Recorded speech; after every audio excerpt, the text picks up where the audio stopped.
Bueno, muy bien. Vamos a hablar entonces hoy de la Pascua, del significado que tiene esta celebración. Para quienes somos cristianos, realmente es una de las fechas más importantes, ¿no? En el transcurso del año. Más allá de que para nosotros en realidad, y lo hemos hecho recién, en general lo que significa la Pascua para nosotros eh, nosotros en realidad lo recordamos, como decíamos recién, prácticamente todo el tiempo, ¿no? Todas las semanas, recién participábamos de los símbolos de la Cena del Señor, y ahí, en cierta manera, está presente un simbolismo que nosotros, desde un punto de vista del recordatorio, lo intentamos reafirmar semana tras semana, porque entendemos que justamente no es algo para pensarlo una vez al año, o en momentos puntuales, sino que es algo que debe acompañarnos todo el tiempo. Y cuando pensamos en ese simbolismo del pan y de la copa, de la sangre derramada de Jesucristo y del pan que representa ese cuerpo clavado en la cruz, estamos declarando que en la cruz Jesús vino a pagar nuestro pecado, que fue crucificado por eso, que murió y resucitó como estaba anunciado, como él mismo lo había anunciado a sus discípulos que iba a ocurrir. Pero la Pascua, de alguna manera, viene desde mucho más atrás. Y justamente en el día de hoy vamos a reflexionar un poco sobre lo que implicaba la Pascua para los judíos anteriormente al tiempo de Jesús, qué es lo que ellos celebraban, qué es lo que ellos recordaban respecto a esto, y cómo después, cuando viene el cristianismo, luego de todo lo que es la obra de Jesucristo, los cristianos continúan enfatizando esta idea de la Pascua, pero donde ahora el significado de ella adquiere un lugar muchísimo más trascendente para nosotros, digamos, y es lo que vamos a intentar desmenuzar. Yo los invito a que podamos leer en, en el libro de Éxodo, en la Biblia, en el Antiguo Testamento, tenemos en el libro de Éxodo, en el capítulo 12, una primera definición, digamos, de lo que va a ser la Pascua para los judíos. Vamos a leer entonces Éxodo capítulo 12. Vamos a leer algunos versículos nada más. Yo voy a leer en la versión Dios habla hoy, quizás ustedes tengan otras, pero léanlo en la que ustedes prefieran. Y en el capítulo 12 nos muestra algo que Jehová le dice a Moisés y a Aarón y al pueblo de Israel en un momento en el que em, los judíos estaban esclavizados en Egipto bajo el imperio egipcio, digamos, en la época en la cual em, los hebreos, después de algún tiempo de prosperidad en Egipto, en la antigua época de José, ahora en la época de Moisés, estaban siendo esclavizados por un nuevo faraón. Y frente a esa situación, en un momento Jehová le da un ultimátum al faraón y le dice que deje ir a los hebreos, que los deje salir, que los deje escapar, porque esa es la voluntad de Dios para ellos. Pero, sin embargo, el faraón se resiste y después de alguna forma va endureciendo su corazón y hasta Jehová mismo contribuye después a que él se, digamos, pueda endurecerse aún más al punto de no querer dejarlos ir y así glorificarse Dios a través de esta situación, en el sentido de mostrarle a ese faraón que en un determinado momento no había querido dejarlos ir libres, les va a mostrar, le va a mostrar a todo Egipto y al faraón especialmente por qué él es un Dios de libertad y por qué él quiere la libertad para los hebreos. Entonces, justamente eh, Jehová va a hacer que ellos puedan salir, pero les dice que van a recordar ese momento en particular a través de algo que luego va a ser una fiesta, una celebración y donde van a em, tener presente esto siempre, ¿no? Y entonces allí leemos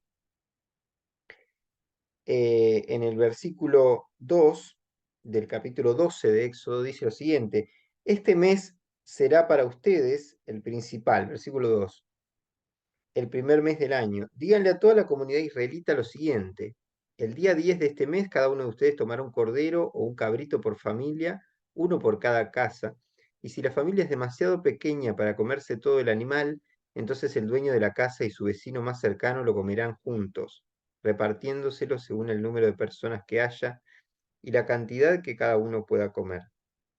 El animal deberá ser de un año, macho y sin defecto, y podrá ser un cordero o un cabrito. Lo guardarán hasta el 14 de este mes, y ese día todos y cada uno en Israel lo matarán al atardecer. Tomarán luego la sangre del animal y la untarán por todo el marco de la puerta de la casa donde coman el animal. Esa noche comerán la carne asada al fuego con hierbas amargas y pan sin levadura. No coman ni un solo pedazo crudo o hervido. Todo el animal, lo mismo la cabeza que las patas y las entrañas, tiene que ser asado al fuego. Y no deben dejar nada para el día siguiente. Si algo se queda, deberán quemarlo. Ya vestidos y calzados y con el bastón en la mano, coman deprisa el animal porque es la Pascua del Señor. Esa noche yo pasaré por todo Egipto y heriré de muerte al hijo mayor de cada familia egipcia y a las primeras crías de sus animales y dictaré sentencia contra todos los dioses de Egipto. Yo el Señor lo he dicho.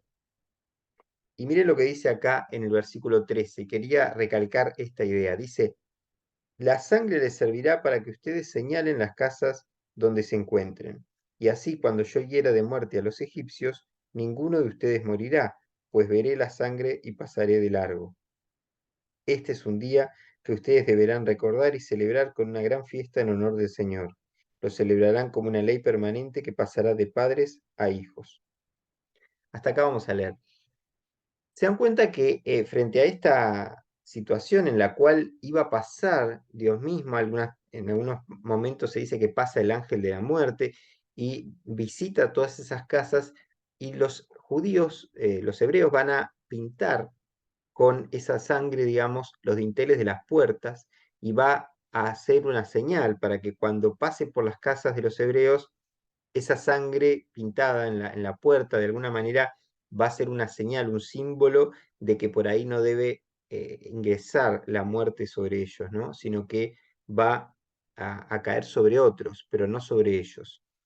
Y ahí es donde se produce esa protección, esa liberación, mediante ese derramamiento de sangre que se efectuaba por el sacrificio de estos corderos, y de ahí viene toda esta idea de que ellos deberán ofrecer por el pecado este sacrificio, esta entrega de una ofrenda, de una muerte que sustituye a otra.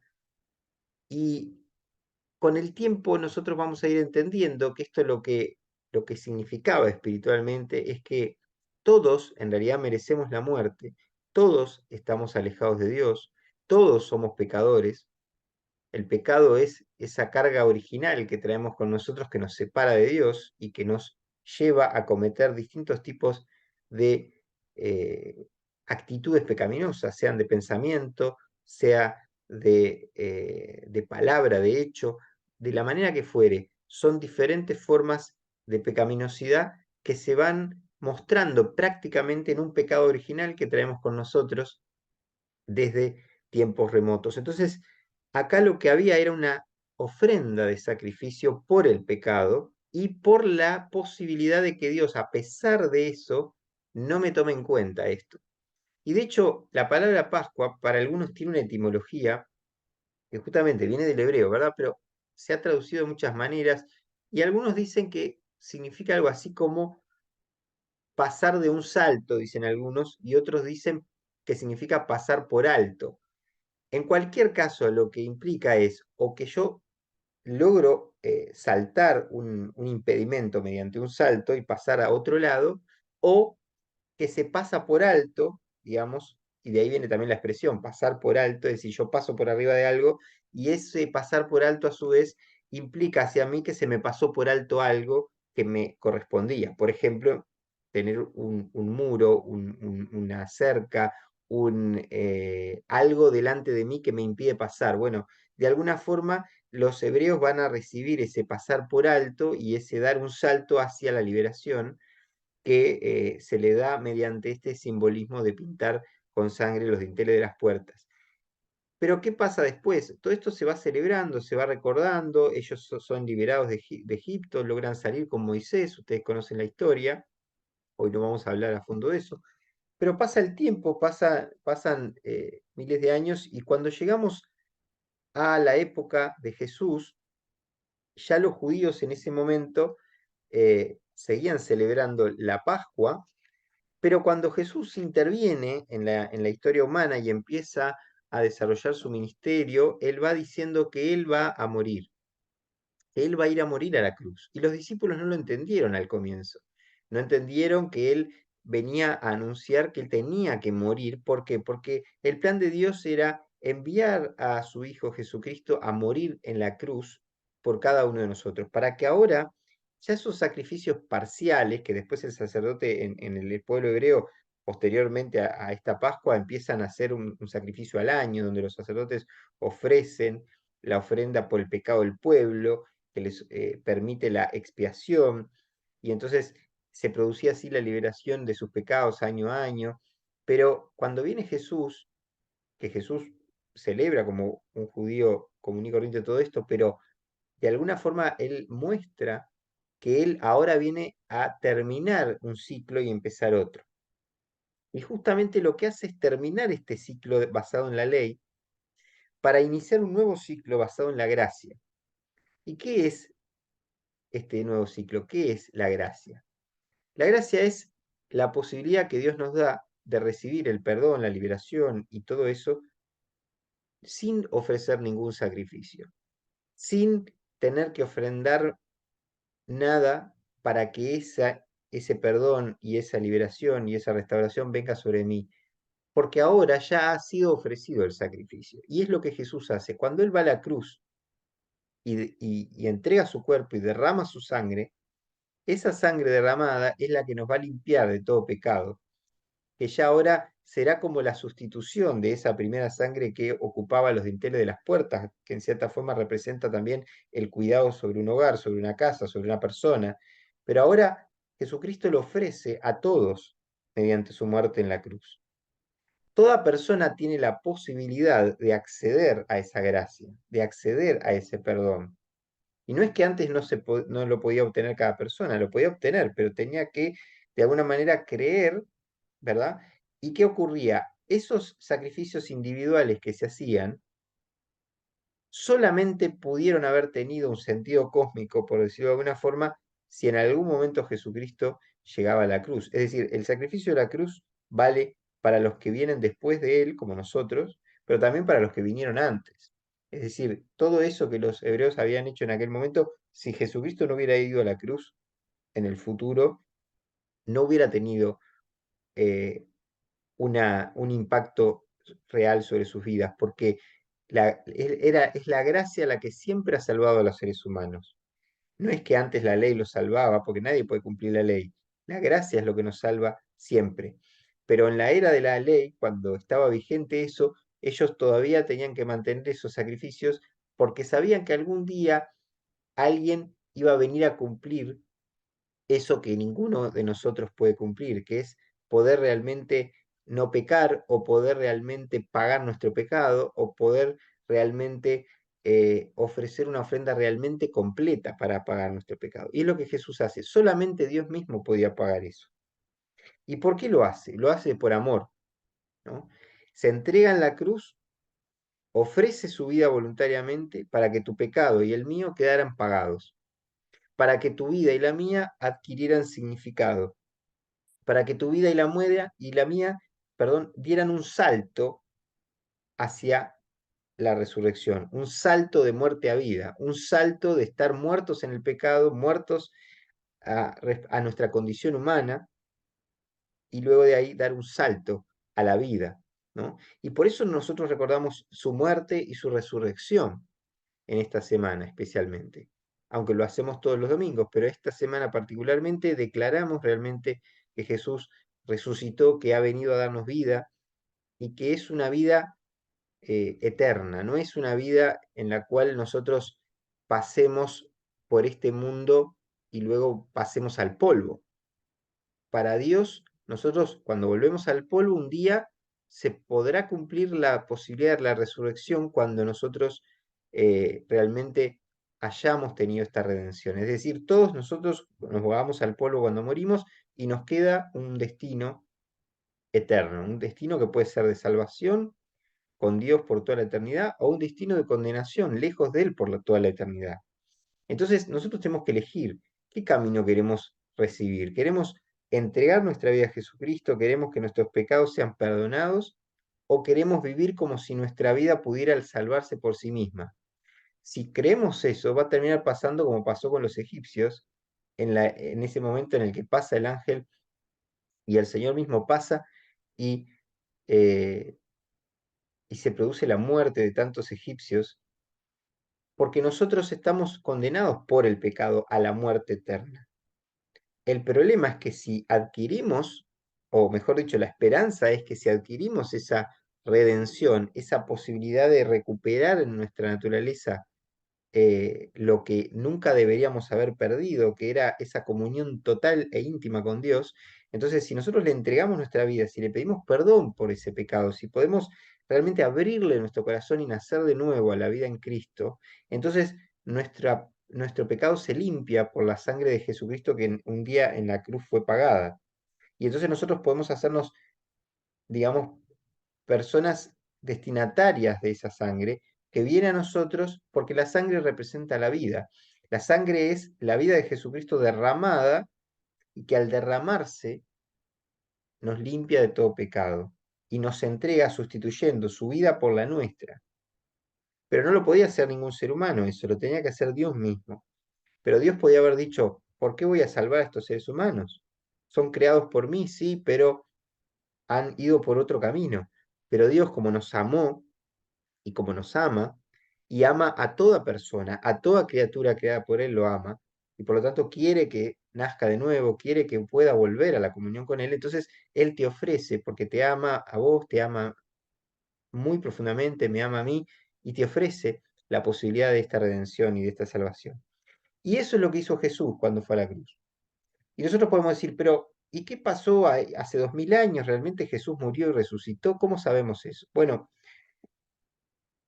vamos a hablar un poco de eso en esta última parte del mensaje, digamos, porque Jesús va a la cruz, muere y sabemos que en esta Pascua nosotros recordamos ese proceso, ¿no? En el que va a la cruz, muere, está en la tumba y el tercer día resucita y la tumba está vacía, ¿no?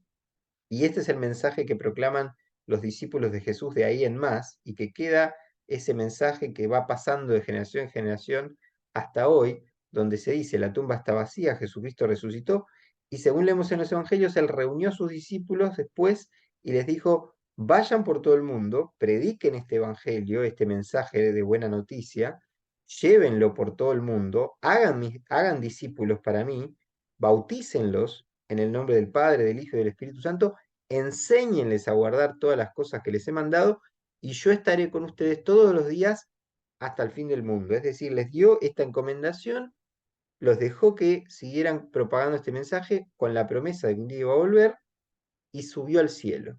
Ascendió al cielo y los discípulos de Jesús afirmaron haberlo visto no solo resucitado, sino luego que ascendió al cielo y que prometió que iba a volver. Entonces, ese es el mensaje que ha hecho que el cristianismo siga perdurando y existiendo con el paso de los siglos. No hay cristianismo sin tumba vacía, no hay cristianismo sin la esperanza de que Cristo un día va a volver. No hay esperanza, no hay cristianismo sin esa esperanza de que nuestra fe está basada en un fundamento histórico. Y alguien podría decir, pero si está basado en un fundamento histórico, entonces ¿por qué hay personas que lo niegan? ¿Por qué hay personas que no creen en esto? Bueno, porque a muchas personas les resulta muy difícil creer que alguien se levantó de la tumba hace 2000 años porque no lo han visto. Entonces, ahí es donde entra en juego la fe. La fe que cada uno de nosotros podemos colocar en creerle a quién.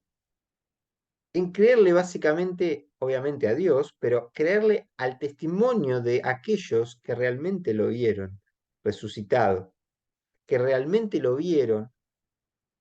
Y acá se produce algo desde un punto de vista espiritual que es propio de esta situación, y que es que lo mismo que los discípulos de Jesús experimentaron con él relacionalmente con Jesús hace 2000 años, también cada uno de nosotros lo puede vivir relacionalmente con Jesús en nuestra propia vida hoy.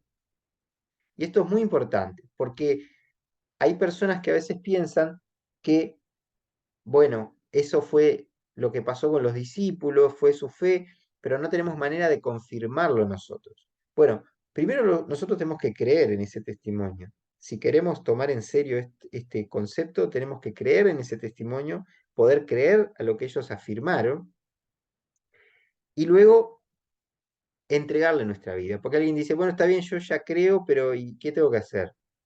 Bueno, lo que Dios nos manda a hacer es nacer de nuevo. Y eso se produce cuando entregamos nuestra vida.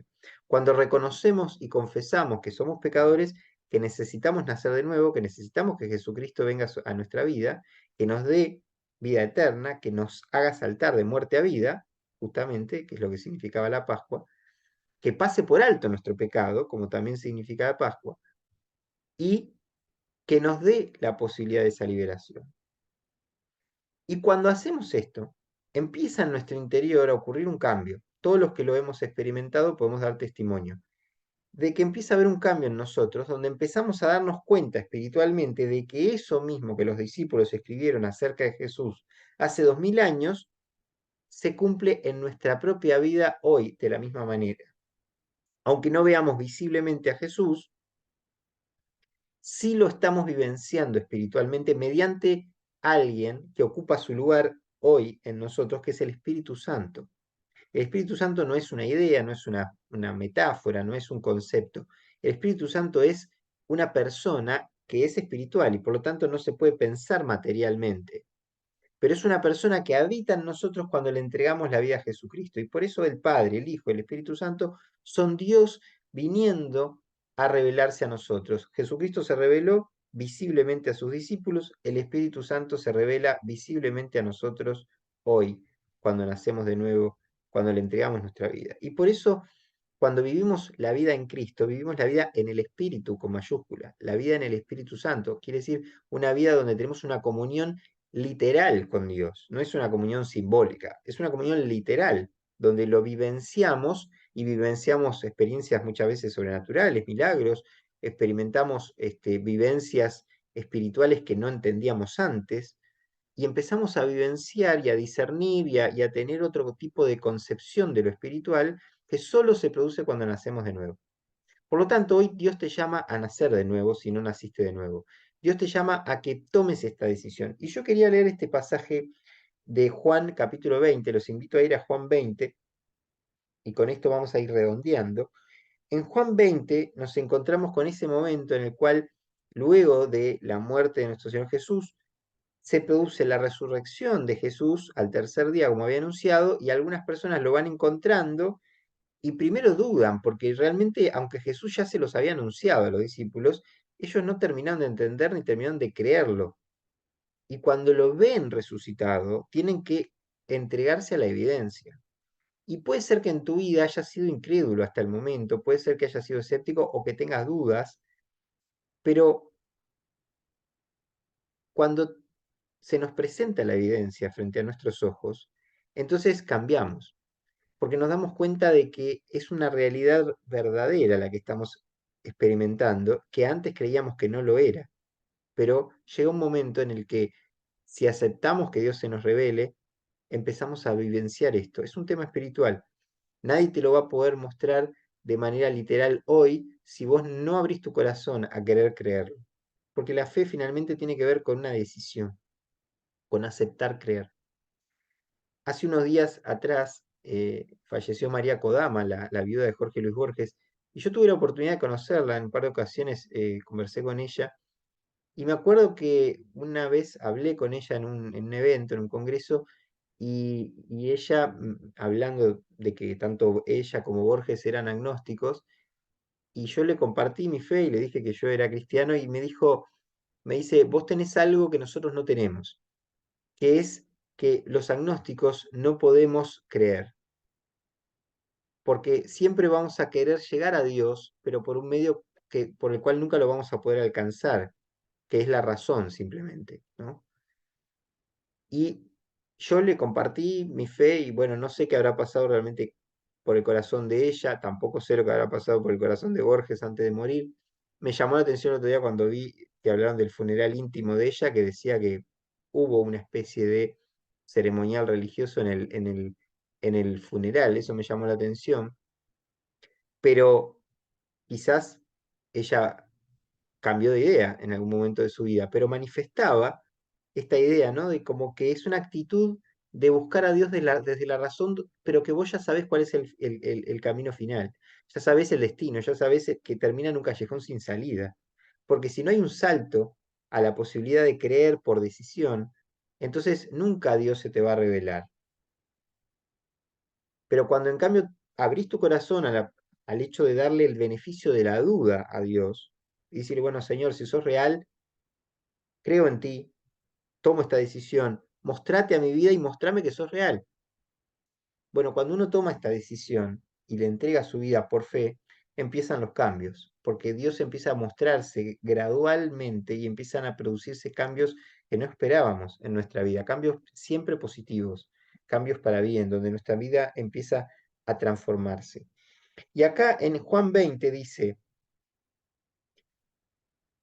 está hablando allí, dice el versículo 1, el primer día de la semana María Magdalena fue al sepulcro muy temprano, cuando todavía estaba oscuro, y vio quitada la piedra que tapaba la entrada. Entonces se fue corriendo donde estaban Simón Pedro y el otro discípulo, aquel a quien Jesús quería mucho, y les dijo, se han llevado del sepulcro al Señor y no sabemos dónde lo han puesto. Pedro y el otro discípulo salieron y fueron al sepulcro. Los dos iban corriendo juntos, pero el otro corrió más que Pedro y llegó primero al sepulcro. Se agachó a mirar y vio allí las vendas, pero no entró. Detrás de él llegó Simón Pedro y entró en el sepulcro. Él también vio allí las vendas, y además vio que la tela que había servido para envolver la cabeza de Jesús no estaba junto a las vendas, sino enrollada y puesta aparte. Entonces entró también el otro discípulo, el que había llegado primero al sepulcro, y vio lo que había pasado, y creyó, pues todavía no habían entendido lo que dice la Escritura, que él tenía que resucitar. Luego aquellos discípulos regresaron a su casa, y después se habla de cómo María Magdalena se encuentra con Jesús, y cómo después Jesús se aparece a los demás discípulos, incluso a Tomás, que dudaba y decía, no, yo si no lo veo, no voy a creer, y finalmente Jesús se le aparece, le dice, toca mi cuerpo, fíjate las marcas de los clavos, y le dice, ¿no? Un espíritu te parece que pueda tener estas marcas en el cuerpo. O sea, Jesús le estaba mostrando que era una resurrección realmente corporal, material, que no era un espíritu que estaba dando vueltas por allí, sino que realmente había resucitado, ¿no? Y me gusta lo que dice Juan en el versículo 30. Acá el evangelista recalca algo para terminar el libro, casi, poco antes del cierre, dice, versículo 30, Jesús hizo muchas otras señales milagrosas delante de sus discípulos, las cuales no están escritas en este libro, pero estas se han escrito para que ustedes crean que Jesús es el Mesías, el Hijo de Dios, y para que creyendo en Él tengan vida. Porque la finalidad de este texto y de los demás evangelistas era dejar documento escrito, dejar registro de esa experiencia que ellos habían vivido testimonialmente. Era un testimonio. Ellos están mostrando que ellos vivenciaron todo esto y que fue verdadero. Y lo dejaban para las generaciones futuras y para que la fe de ellos se trasladara con el tiempo. Y alguien podría decir, pero ¿y qué? Pero ¿y si mintieron? ¿Y si en realidad inventaron esta historia? ¿Y si en realidad dejaron un registro porque tenían algún interés? ¿Cuál fue el interés de los discípulos? En realidad, ¿cuál fue la consecuencia por esto? La consecuencia lo llevó a qué? A la muerte. Porque en realidad cuando el Imperio Romano empezó a darse cuenta de que los cristianos empezaban a crecer en número, tomaron la decisión cada vez más, muy firmemente, de perseguirlos, de ir contra ellos, porque entendían que adoraban a un Dios único y en realidad el emperador romano quería la adoración para sí mismo, además de que pudieran adorar a todos los dioses que quisieran, pero necesitaban el pueblo, la ciudadanía, adorarlo al emperador como Dios. Y los cristianos fueron los que se opusieron a esto, porque dijeron, no, nuestro único Dios es Jesucristo y solo a Él podemos adorar. Y esto lo llevó a la exclusión social, lo llevó a la marginación, lo llevó a quedar en la periferia, lo llevó a quedar por fuera realmente del sistema y llevarlos a la muerte. Entonces alguien podría decir, estos discípulos tenían sentido que dejaran este registro y que se animaran a ir a la muerte por una fe basada en nada, por una creencia sobre este Jesús de Nazaret, si no estaba basada esa fe en nada.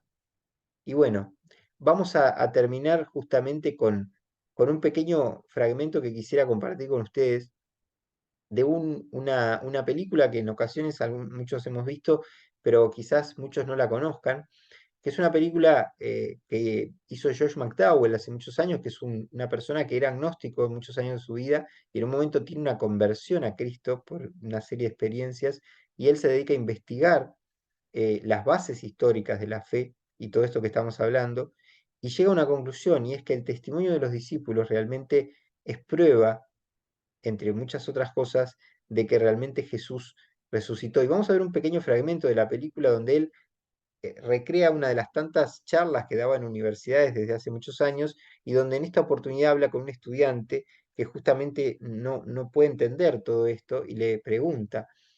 Y vamos a terminar eh, reflexionando con esto, esta reunión.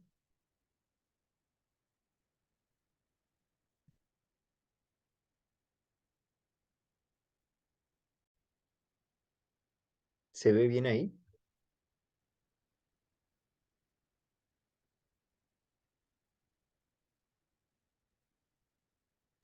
Se ve, sí. Perfecto. Dígame si se escucha, por favor. Disculpe, Josh McDowell. ¿Se escucha bien? Se escucha. Sí. Perfecto, perfecto. Tom Morgan. Tom, gusto en conocerte. Dio una conferencia en mi clase de filosofía. No quisiera molestarlo. No, no es molestia. Trae una silla. Siéntate. Gracias. Mire, he estado leyendo su libro y puede parecerle una pregunta estúpida, pero ¿puede probar la resurrección científicamente? No creo que el enfoque esté en la ciencia. Es muy difícil probar algo sobre una persona así en la historia. Creo que necesita entender la diferencia entre los métodos científico y legal de determinar la verdad. ¿Cómo? No, explíqueme. El método científico se basa en mostrar que algo es verdad, repitiendo el evento en presencia de la persona que duda del hecho. En otras palabras, la verdad de una hipótesis se comprueba mediante experimentos controlados. ¿Quiere darme un ejemplo? No acabo de entender. Supón que yo digo, el jamón flota, y tú dices, yo no lo creo. Te llevo a la cocina, en una situación controlada, ponemos 10 centímetros de agua en una olla a 28 grados, y comienzo a repetir el evento, plunk, plunk, plunk, y después de 100 veces, llegamos a la conclusión de que el jabón flota. Ahora, si ese fuera el único método, Tom, de determinar qué es o qué pasó, no podrías probar que fuiste a tu primera clase esta mañana. No podrías ni probar que fuiste a la clase donde di la conferencia, porque no se puede repetir en una situación controlada. Sí, parece lógico, claro. Existe el otro método que se llama método legal. El método legal se basa en testimonios. En otras palabras, se llega a un veredicto basándose en la eficacia de la evidencia. Son necesarias 3 cosas. Ellas son testimonio oral, testimonio escrito y pruebas materiales, tales como una pistola, un cuchillo, un libro de texto, etc. Usando ese método, podrías probar que estuviste en la primera clase esta mañana. El profesor te recuerda, tus amigos darían testimonio, tienes tus apuntes en tu propio puño y letra. Ahora, el método científico no es apropiado para contestar o refutar preguntas como ¿George Washington existió? ¿Martin Luther King fue el líder de derechos civiles? ¿John F. Kennedy fue asesinado? ¿Quién fue Jesús de Nazaret? ¿Resucitó Jesús? Estos eventos no pueden repetirse en una situación controlada. Así que la pregunta, ¿es la resurrección científica o puede probarse científicamente? No puede hacerse. Tienes que aplicar el método legal, que está basado en testimonio. Bueno, ¿y estos hombres que dieron su testimonio no pudieron equivocarse? No lo creo. Escucha, eran 12 hombres, Tom. Y 11 murieron una muerte de mártires por una cosa. una tumba vacía y las apariciones de un hombre llamado Jesús de Nazaret. Ahora, hay quienes me han dicho, mire, muchas personas han muerto por una mentira. Sí, pero creyeron que era la verdad. Si la resurrección fue una mentira, estos 11 hombres lo sabían y lo escribieron como testigos oculares. Y con excepción de 40 días antes de la ascensión, vivieron, caminaron y comieron con Jesús. Así que si la resurrección fue mentira, estos 11 hombres lo sabían. Entonces hay que decir que no solo murieron por una mentira, sino que sabían que era mentira. Y te reto a que encuentres a 11 hombres en la historia que hayan muerto por una mentira a sabiendas de que era mentira. Ellos firmaron su testimonio con sangre, pasaron la prueba de la muerte para probar su veracidad. En realidad prefiero creer su testimonio que el de mucha gente que conozco, que no quiere ni cruzar la calle por sus creencias, mucho menos morir por ellas. Oye, ¿entendiste lo que te dije?